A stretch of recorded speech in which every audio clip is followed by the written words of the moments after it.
I like quality things. You get? I like quality. And the boys were always like, yeah, now we will show you who we are. And I was like, oh, okay. So it was more of a competition. Like, the environment that I was in was very competitive, you know, because I was surrounded by a lot of people who were always gunning for that first spot in the top 10. So I was like, okay, let me show you. You see, so from grade 8 up until I finished my matric, I've always been the top one in every class that yeah.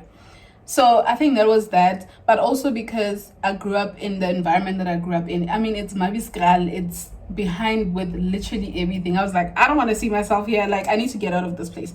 And I knew if I got good grades, I was going to be able to move from that place.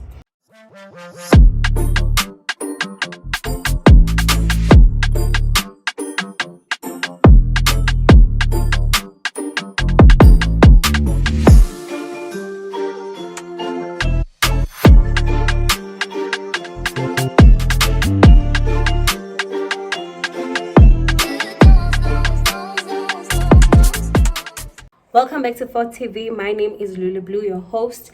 And if you're new to the channel, don't forget to subscribe, like, comment, and share this video. And stay with us. I hope we give you a reason to stay. So today on the podcast, we're going to have Omphemetse Dihopoleng, who is a vet graduate and currently a vet student, so pursuing a different degree from the one that she did. And she's here to share with us one of the most tragic things that has happened to her and one of the most lessons she's learned from the previous degree, what led to her going for a second degree, and everything in between that is academic related, and just the process of everything that just happened to her. So let's join hands and welcome Omphemetse. So welcome to Fort TV, Omphemetse. Thank you, Lula. How are you? I'm great, thanks. How are you? I'm great. So you speak to me, you speak to the audience. Okay. I was about to ask, actually. How do you do things around here? Yeah. And it's crazy because I was supposed to tell you before I started the recording, but then I'm just telling you now. Okay, I guess people are getting snippets of what we do, how we do what we do. Yes. So tell us a little bit about yourself. Who's Omphemetse? Who's Omphemetse? Oh, that's actually such a deep question. Because I believe life is very dynamic. It has so many layers.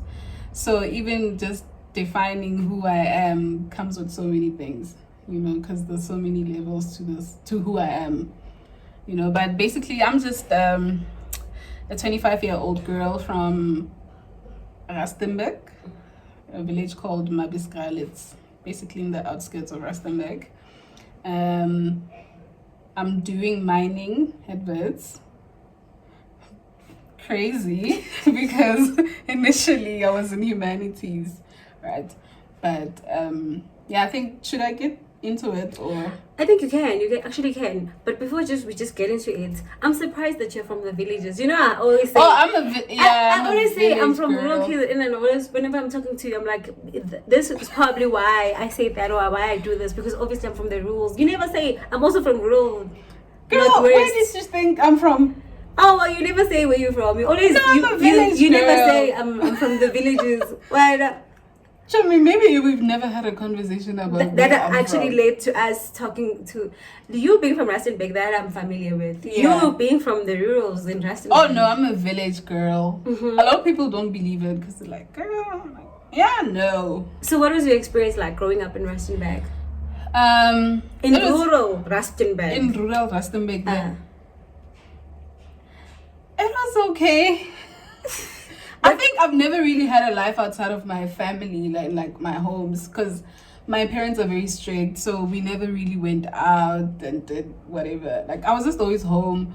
If I had to play with my friends, they would always come to my house, or I had a friend next door. So like, that was my life growing up. Go to school, come back, sit at home, maybe go see my friend next door. But then I think we outgrew each other at some point.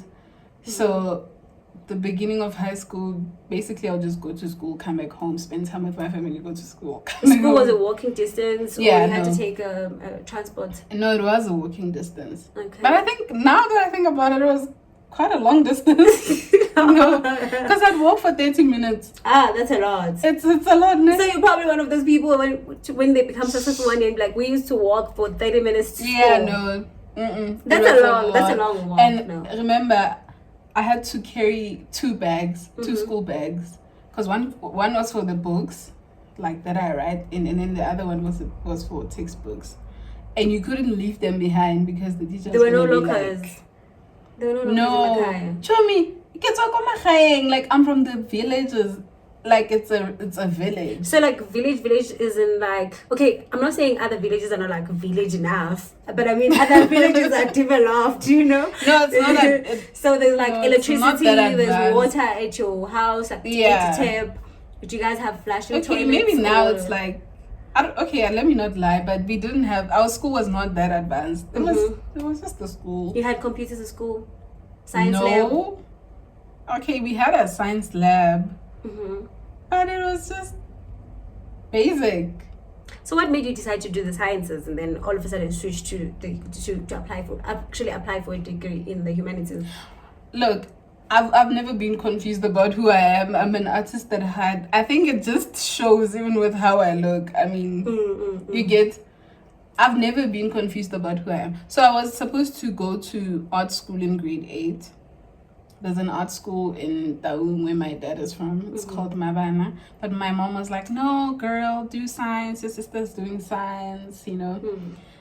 And I think I've been blessed enough with the brains and I aced the sciences, but I always ran back to the artist. So, like, I spend most of my time, like, singing, listening to music, even with my clothes, like, you get. So the agreement with my mother was that I do science, and then after that I do what I want to do. So that's why I went into humanities and media adverts.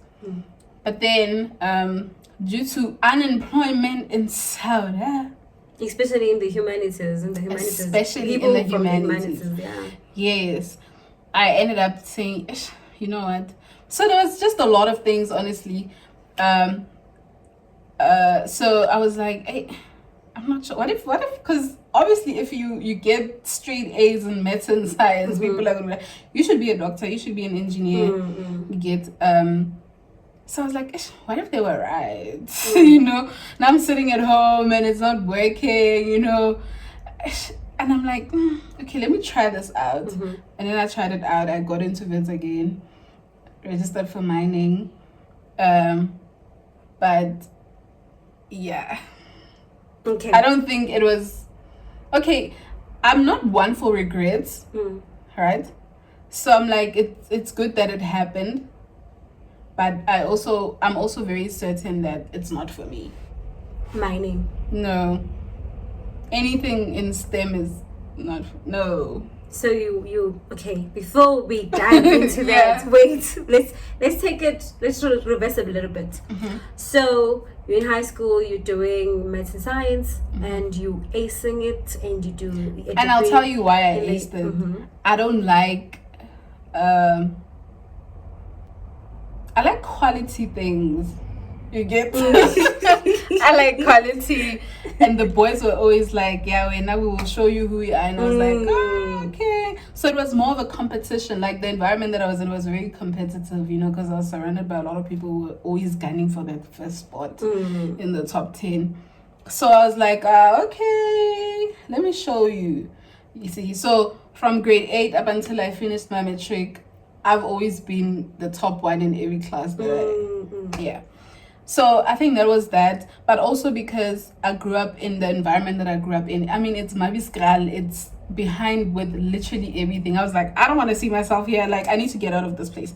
And I knew if I got good grades, I was going to be able to move from that place. So I believe that's why I aced it, but not because I loved it. No, I hated it. Oh God, no. No, hated it. But then it does say a lot about human behavior, though. Just because you are excelling in something, there are certain people who just put a standard for themselves. Like when you say, put a standard for yourself that you're going to excel at anything that you want to excel at, or you have to excel at. Because in this case, it's you have to excel at it. You don't have to love it to excel at it. You just have to excel at it because it matters to you. Those grades matter to you. Yeah. Because something called academic validation. Yes. It does true. come. Yeah, it does Yeah. come across as Oh, something it's like Omphemetse. that. So I need to represent. I mean, also another thing, if you've set up a certain standard, you need to maintain. You can't be caught slacking. You can't. Honestly, I don't agree with that. But so, I want us to have this conversation and have like a timeline. So what is the time between you graduating with your BA in Film and Media Studies and you deciding and psychology. It was a double major. Oh, it was a double major. Wait. It was psychology and media, not film. Not film. Yeah. Okay. Oh, you did that as an elective. Yeah. Okay, great. So take me through, okay, you've graduated. This is the year you graduated, you say the year, and then how long after applying for jobs do you then decide that, okay, fine, I'm gonna apply at Wits again and come back? So I graduated in 2022 with my BA, right? 2022, that's when I graduated. And then remember I had a baby that same year. So the whole from June, because I finished my studies in June 2022 up until and 2023, the rest of 2023 the whole of 2023 I was at home, right? So from then and to the rest of the whole of 2023 I was applying. You get? I get you. So yeah. Okay, so now you've applied to come back at Wits and you are studying. Then people from the village, they send something. I don't mean it like that. No, I I don't mean it get like it. that though. But I felt like I should just my play village around people. with it. I should just play around with that. So tell us what happened, and just tell us what happened with you falling on the steps and your academic, how it affected your academic life and maybe your mental life as well. Yeah. So this is now 2024, right? I got into Wits. We got here when? February, ne? Yeah, last February, March. yeah. Yeah, so like February. maybe I think we probably started classes on the 5th.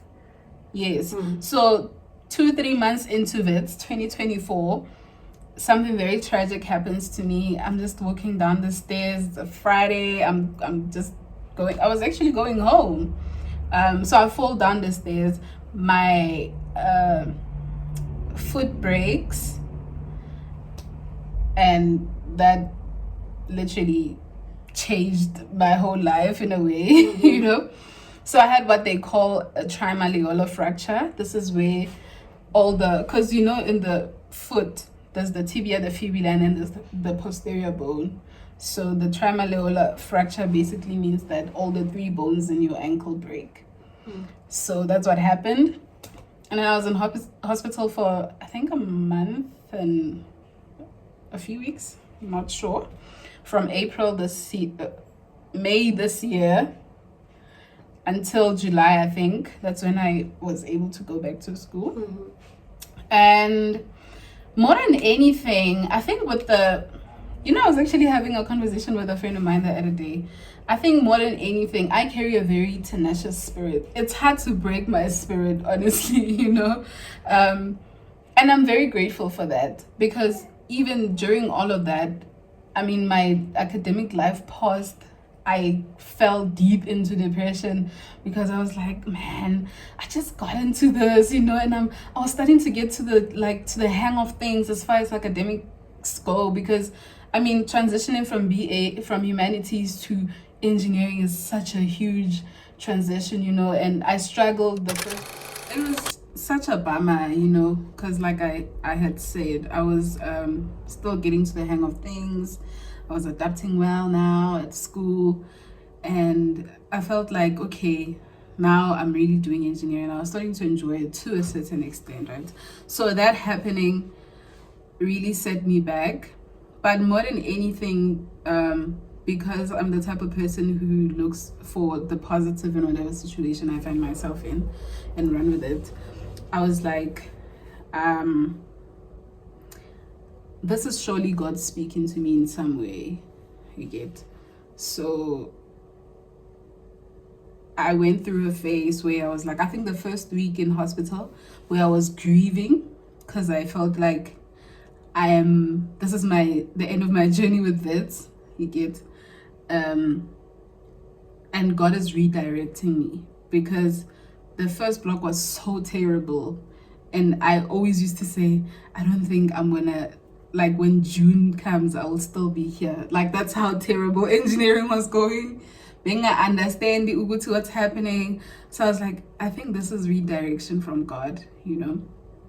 And now, you know, being at vets, like, I don't know, it did something to me, because finally I felt like I saw the light in terms of my BA career. I was like, no man, there's actually things that I can do with BA, you know. So yeah, that happened. I went through that phase, and then I just made peace with whatever outcome that was gonna come, because I was like, I'm probably not gonna write my exams. I'm gonna lose my sponsor. That means that will be it from me and Viz. So fast forward to when I came back from hospital. I don't know, I didn't lose the sponsor, but at the same time, like, I just felt like there's this thing that's, you know, in art that keeps calling me, you know. I don't know how to maneuver it, but I do feel like, yes, you know, at some point I'm going to leave what I'm doing.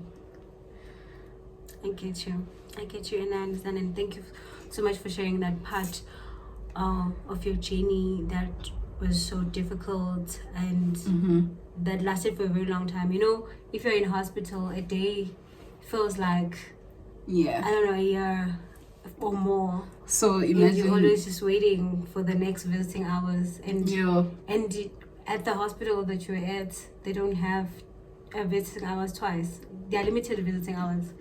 So I do get that, and the whole thing of having to do your schoolwork when you come back so that you can, you know, secure everything can be really difficult. So I do think part of why I thought there was a need for you to share this story is because life is not going to be easy. It just reminded me of your broken glass. Anyway, life is not going to be easy. Yeah, definitely. But when life throws what it throws at you, you should make the best of it. As much as, yes, it was a moment for you to reflect and redirect your life, and whatnot, decide what you wanted to do with it. But it was also very much a painful moment. And yes, of course, there's the good that came out of it, because you sort of seeked, you wanted to see the good, so you kind of like dug deeper so that you're able to see the light. Yeah, and you know, probably this wouldn't even make sense, but what I'm trying to say is that it's okay to not have it figured out, you get. And life is not always gonna make sense, you get. And I feel like that's okay. We go through these things, and we should raise awareness about these type of things. I'm sure there's a student somewhere out there who's gonna watch this, who's also like very confused about what the route they're trying to take, or they should rather take. And I'm not confused, but I'm currently caught between a rock and a hard place, because I'm like, I know for a fact that, like, I am who I am, and I will never be able to run away from who I am, because it keeps haunting me, you know. Like, I have so many gifts and talents that I carry within myself, and I find myself, instead of focusing on what I'm doing, I find myself doing more like of the things that are aligned with my gifts and my talents, you know. Sorry, I think I just lost my trail of thoughts. But I could understand what you're talking about, though, that there is this that you have to do because obviously there are deadlines, there are submissions, there are exams and whatnot. And I'm thinking instead money. of probably doing that or studying towards that, you're focusing on this other aspect of you that is very creative, that wants to apply itself, you know, that wants to see self thrive and whatnot. Yeah, and maybe that's something that we should have a conversation about. Sometimes we suppress our true self. And I think for me, most of the time, that's where my depression comes from. Because I do have those days or weeks where I'm like, I'm not okay. Like, this is not who I am.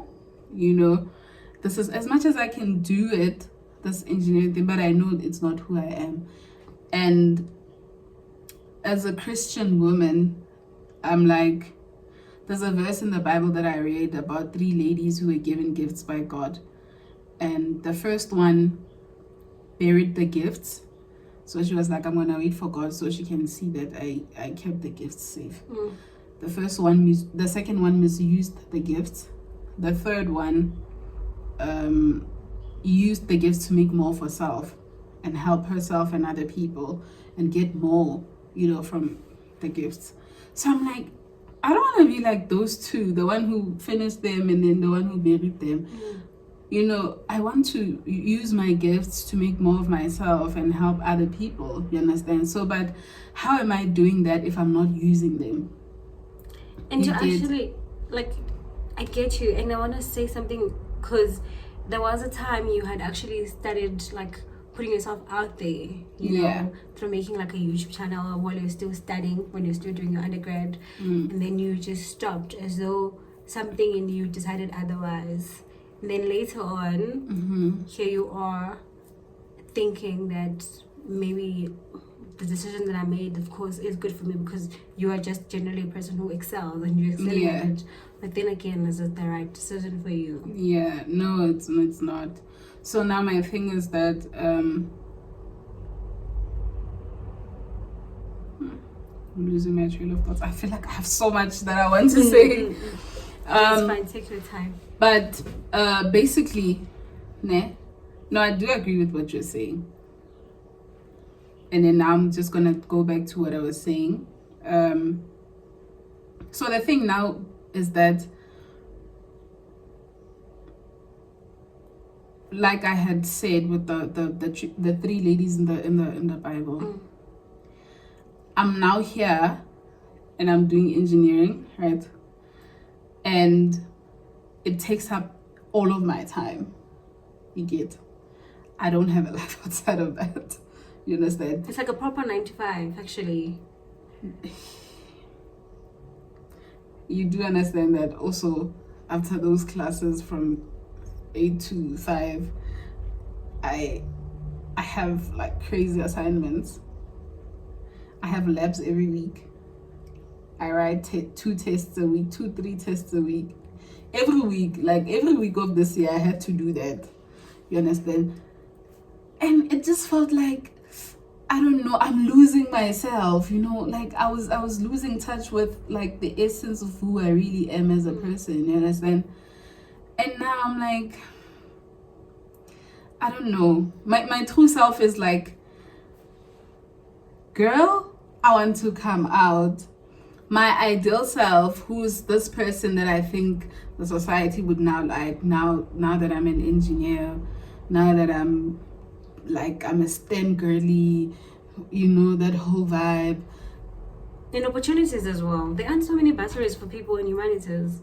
Yeah. Opportunities as well. It's not nice. Like, I feel like that's where most of my depression comes from.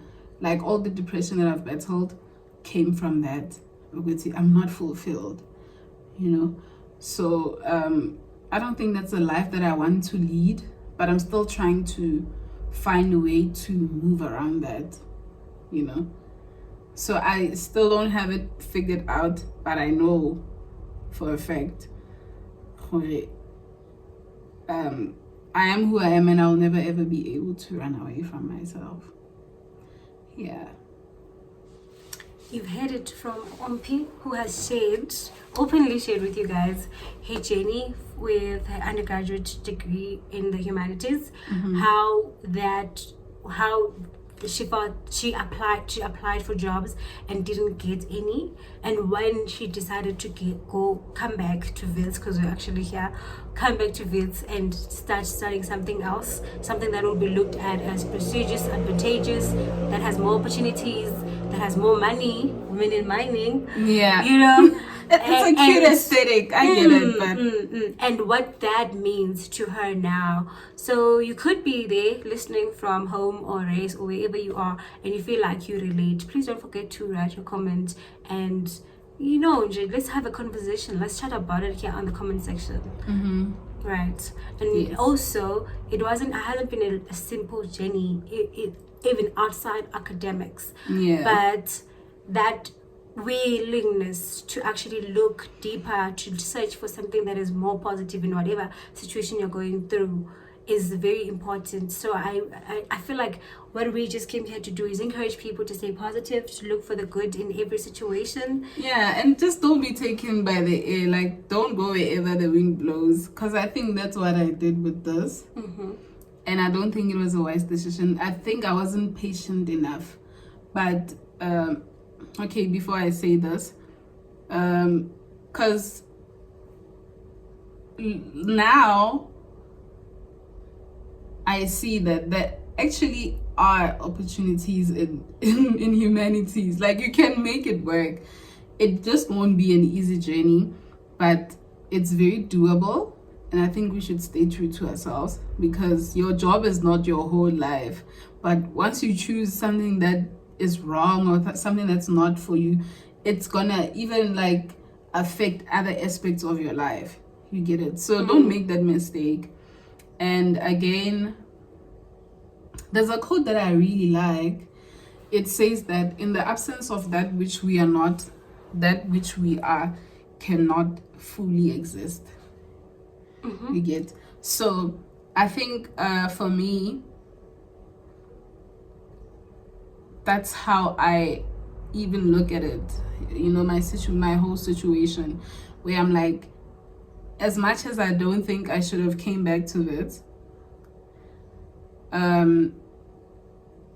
my optimistic self says that it was very important for me to come here so that I see for real that this is really not who I am. You get it? And for me to actually embrace my creator self even more. You get? So sometimes, when you ask for things from God, he'll be like, is that really what you want? Okay, I don't think that's for you, but let me just show you. Let me allow you to go see for yourself. So I think that's what he did for me. Like, just granting me the opportunity to come here, I was able to be like, but God, yes, I don't, yeah. Because God speaks to us in so many ways, Yeah, he does. He speaks to us, and I always tell my friends, I'm like, that gut that you have, that gut feeling, your intuition, that's God talking to you. Even when I came here, I knew that, Marana, I'm a creative. But I was like, I think I succumbed to societal pressures. Also, in a sea more of being unemployed, I was like, maybe, but when I came here, that's when I knew for real that me, I'm a creative. Like, that's when I knew for real. I knew, no, this is my lane. This, no. So it also just solidified my the belief that I've always had. I'm an artist, and that's that. You get? So yeah, there's a lot of positives that came out of the whole situation, as painful as how it all came about, especially after the accident. But I'm grateful nonetheless, and I think we shouldn't be scared to talk about these things, honestly, like I have said. And yeah, just stay true to yourselves, guys. You will never ever be able to run away from yourself, no matter what you do. And I do think also something that I want to say that I just kept on thinking about as you were narrating and speaking about how you feel like there was an absolute need for you to be here to experience what you experienced and go through everything that you went through so that you can have this revelation that you just had, that you just told us about. I do believe that as a Christian woman as well, I do believe that everything that happens on time. It's never too early, never too late. It just happens on time. So I think the revelation, you were meant to get the revelation really when you did get the revelation. And all that happened was just carrying you towards the revelation itself. Yes. So everything happens for a reason. Yes, I do think that is something. Okay, sorry. No, I wanted to just add on to what I was saying. It's fine. Everything happens for a reason. And my thing is that because God allowed it to happen, it means it had to happen. Because we don't belong to ourselves, you understand? We belong to God. And, well, I give credit to God in whatever that happens in my life, good or bad. I'm always like, God, it's you, because I don't have the power to honestly do anything. It's all up to Him. So even when things happen to me, I'm always like, God, thank you, you know. And I'm like, you know that you are in a wheelchair, right? And I'm like, yeah, but it's God. He's trying to talk to me about something. He's trying to teach me something. Yeah, but so if things happen, it means that they are supposed to happen because God allowed them to happen. And sometimes we feel like things are not going right in our life, or things are not going how we think they're supposed to go. But also the truth is, life is a journey. We don't have to have it figured out all at once. You get it? Imagine you come straight out of high school and then boom, like your things go smooth, and then what?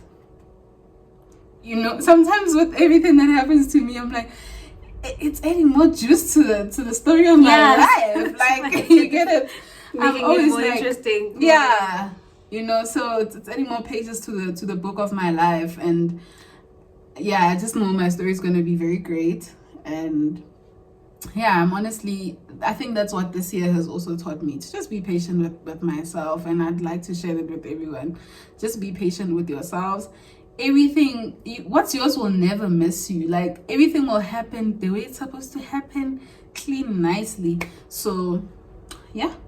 And I like the fact that this is going to drop before exam season ends on Saturday. It's going to be on Saturday, and we're going to drop this interview. So I think it's quite like perfect timing, because whatever outcome that will come out of those exams, some people need to hear exactly what we're talking about now, so that they know whether they are on the right path, they're on time. It's fine if it's a pass, it's okay if it's a fail, it's okay if it's a what is it called, those assessments that you write if you fail an exam and you have deferred. Deferred is for when you don't write at all. Oh, yes, supplements. Yes. If it's a supplement, it's okay as well, you know. Yeah, it's all okay. And I think it's also very important to not be okay with letting go. I think it's a skill people have to learn. Yeah. And once you master that, nothing's really ever gonna get to you like that. You're gonna be unbreakable, because I've figured that in life there's always things that are gonna happen to you, like so many things, and that's just the way of life, you know. So you should find a way to be able to accept what is, you know, and make peace with it. Oh, okay, this is what's happening, you know. As long as you just stay true to yourself and you don't lose yourself, accept whatever that happens in your life, change what you can, what you can't, just make peace with it, and then you'll be very happy as a person, you know. Because I'm thinking some people fail and they feel like, oh my God, it's the end of me. No, you are the biggest project that you'll ever work on in your life. So it's okay to restart as many times as you can and just reinvent yourself. It's okay. Like, it's okay. Even if you fail, just keep moving. The key. We wrapped up the session so well. Unfortunately, I do not have the audio nor the video that we took when we were wrapping up the session. So I decided to make a voiceover with this picture of us, cute picture of us on the screen. And I just want to thank you guys for listening to the video up until this moment. If you haven't subscribed, please subscribe, like, share, comment, and get more people actually speaking about these very important issues that we were touching on today. I love you guys. Take care. Bye.